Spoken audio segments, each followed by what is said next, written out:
Hello everyone, welcome to Study Cloud. आज की video में हम देखते हैं गोलमेज सम्मेलन राउंड टेबल कॉन्फ्रेंस के विषय में देखते हैं। डिस्क्रिप्शन शुरू करते हैं। 10 जून तथा 24 जून 1930 को साइमन कमीशन की रिपोर्ट प्रकाशित हुई। राजनीतिक संगठनों ने कमीशन की सिफारिशों को अस्वीकार कर दिया। कांग्रेस के प्रमुख नेता जेल में थे। ब्रिटिश सरकार ने निराशा एवं असंतोष के वातावरण में नवंबर 1930 में लंदन में प्रथम गोलमेज सम्मेलन बुलाया। इस सम्मेलन में 89 भारतीय प्रतिनिधियों ने भाग लिया, किंतु कांग्रेस ने इसमें भाग नहीं लिया।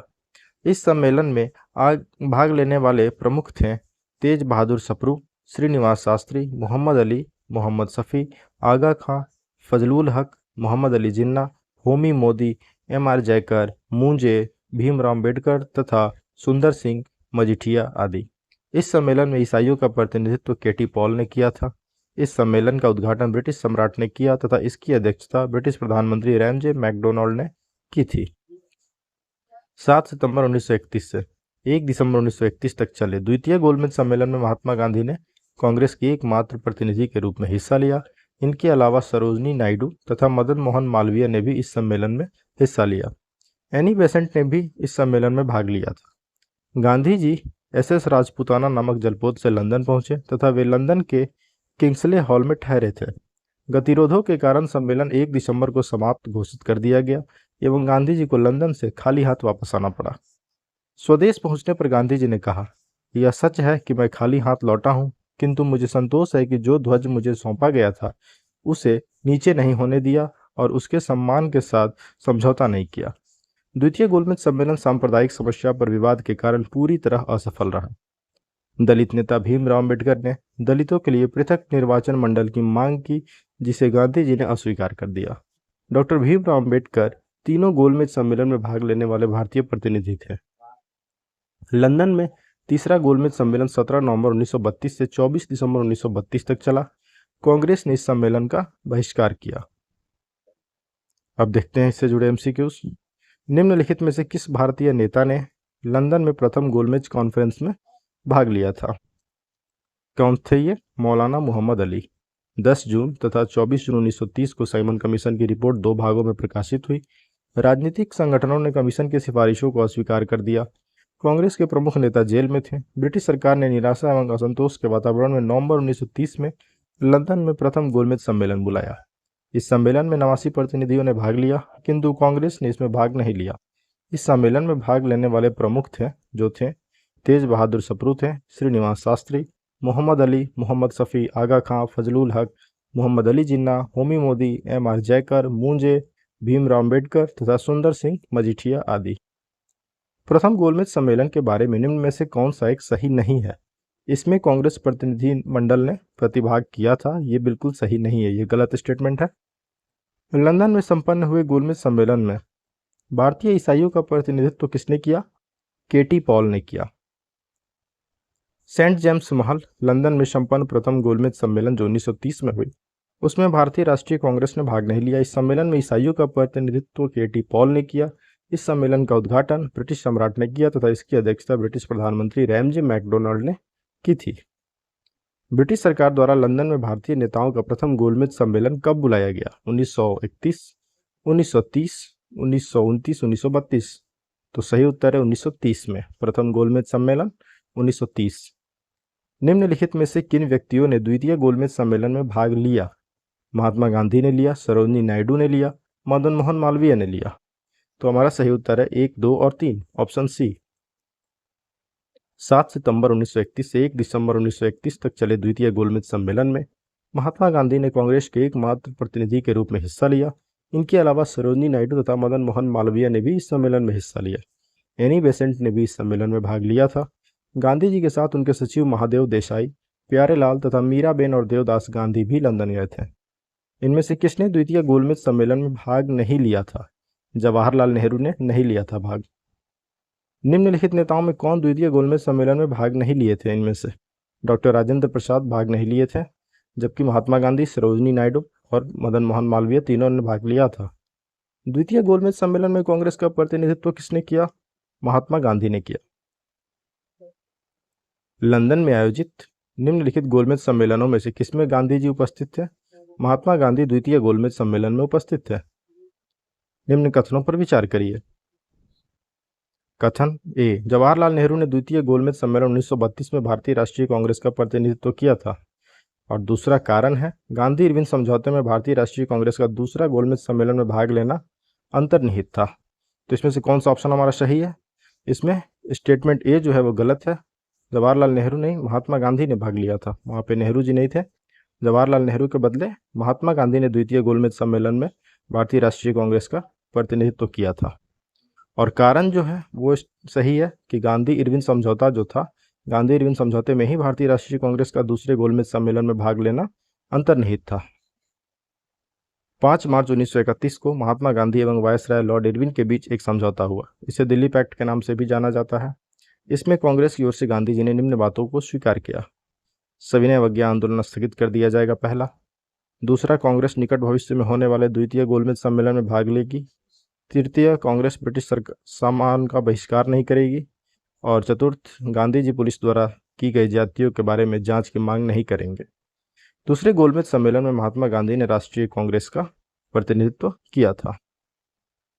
निम्न में से कौन से गोलमेज सम्मेलन में गांधी जी ने शिरकत की? केवल द्वितीय गोलमेज सम्मेलन में। नेक्स्ट है, द्वितीय गोलमेज सम्मेलन में लंदन में 7 सितंबर 1931 से 1 दिसंबर 1931 तक जो चला, उसमें 5 मार्च 1931 को हुए गांधी इरविन समझौते के बाद गांधी जी ने कांग्रेस के एकमात्र प्रतिनिधि के रूप में इस सम्मेलन में भाग लिया। गांधी जी SS राजपुताना नामक जलपोत से लंदन पहुंचे और लंदन के किंग्सले हॉल में ठहरे थे। द्वितीय गोलमेज सम्मेलन में कांग्रेस के एक प्रतिनिधि के रूप में भाग लेने के लिए महात्मा गांधी बंबई से लंदन जिस पानी के जहाज में गए थे, उसका नाम क्या था? उसका नाम था SS राजपुताना। निम्न में से किस गोलमेज सम्मेलन में भारतीय राष्ट्रीय कांग्रेस के प्रतिनिधि ने प्रथम बार भाग लिया था? द्वितीय गोलमेज सम्मेलन में। द्वितीय गोलमेज सम्मेलन में भारतीय राष्ट्रीय कांग्रेस के प्रतिनिधि ने प्रथम बार भाग लिया। यह सम्मेलन लंदन में 7 सितंबर 1931 से 1 दिसंबर 1931 तक चला। इसमें कांग्रेस के एकमात्र प्रतिनिधि के रूप में गांधी जी ने हिस्सा लिया, किंतु गतिरोधों के कारण सम्मेलन 1 दिसंबर को समाप्त घोषित कर दिया गया और गांधी जी को लंदन से खाली हाथ वापस आना पड़ा।